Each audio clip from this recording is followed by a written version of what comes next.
berilah sokongan kepada Pakatan Harapan. Oh, boleh cakap pelan-pelan. Boleh cakap lembut-lembut.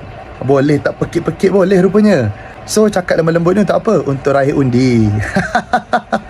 Tak pernah-pernah lagi saya tengok video Perdana Menteri bagi speech sempena pilihan raya merayu di undi Pakatan Harapan. Isu pencen kena tarik. Duit kuap dah hilang. Isu kandang babi tak nak fight habis-habisan demi Muslim dan orang Melayu. Pernah fitnah PN terima dana judi waktu awal dulu, tak mengaku sampai sekarang. Banyak lagi lah. Aku tak tahulah dia ni sebenarnya faham ke tak faham kan. Orang Melayu ni memang penuh dengan adab. Bila kita bercakap tentang kebaikan, kita bercakap tentang pertolongan, kita bercakap tentang sama-sama harus bekerjasama dengan elok, mestilah tone dia tu slow, tone dia tu tak boleh tone marah dia, oi. Engkau ni dah kenapa engkau ni? Ada ke orang minta tolong dengan kau, orang tu marah-marah engkau? Minta tolong. Mestilah dia bercakap dengan lembut, lemah lembut dan juga penuh dengan kesyahduan. Itu biasalah, normal. Oh, engkau ni kalau minta tolong, woi, tolong aku lah, aku apa? Macam tu ke?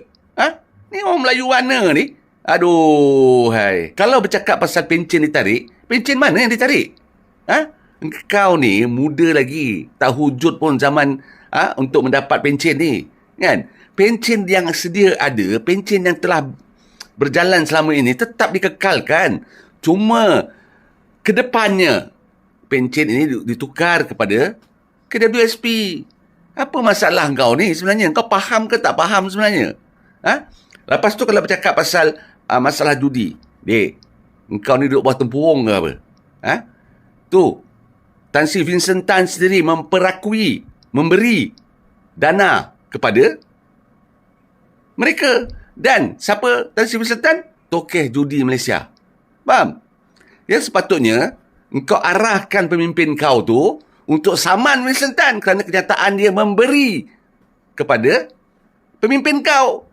Sekarang ni kau suruh pemimpin kau saman Vincent Tan. Nampak?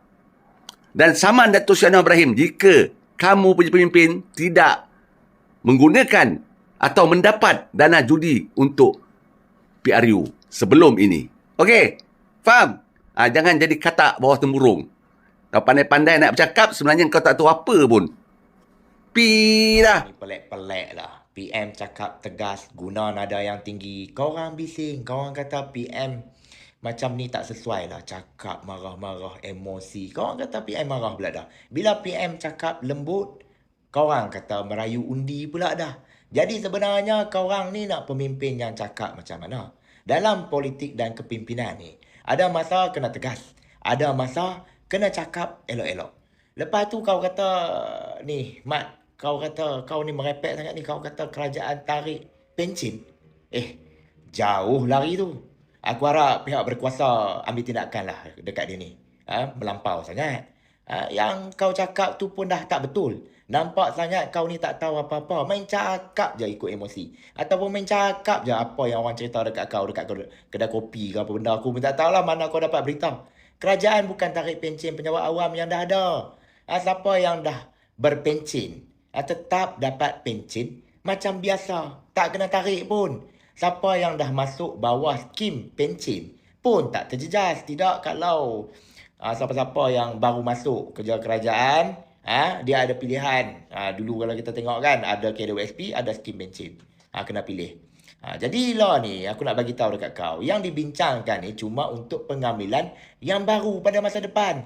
Supaya sistem pencen negara ni lebih mampan. Tu pun melalui proses dasar lagi. Bukannya tiba-tiba pencen orang kena potong.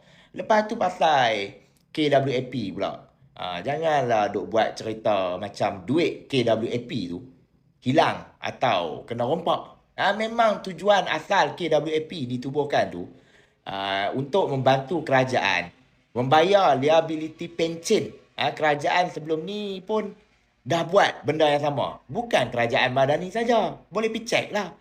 Jadi bila orang kata kerajaan menjarah KWAP, macam Lim Siang Si tu, itu naratif yang tak cerita keseluruhan fakta dan mengelirukan rakyat. Kalau nak hentam, nak kritik kerajaan, biarlah ada fakta. Jangan main belas lah ikut dan hampa saja.